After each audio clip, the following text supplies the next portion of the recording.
हे महादेव, आपण सर्वशक्तिमान सर्वस्वामी, तेबे काहींकी भस्म लगाई मौन धरी बैरागी रूप नहीं? हे नारायण, जी सबु किछि रखिपारे से जेतेबेले किछि धरेनी सेई मोर स्वरूप। मु बैरागी हेली संसार छाड़िबाकु नुहे, संसारर मिथ्याकु खोली देबाकु। मु भस्म लगाइछि मनुष्य को स्मरण कराइबाकु जे शेषरे सबु एठी मिसी जाए।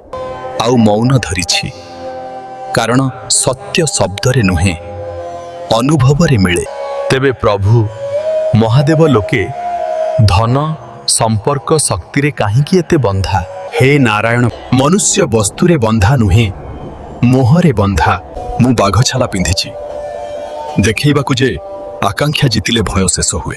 मु श्मशाने बसिछि कारण जिए मृत्यु को बुझीगला से जीवन को सठिक भावे बंची पारे। मने रख नारायण, वैराग्य माने पलायन नुहे, जागृति।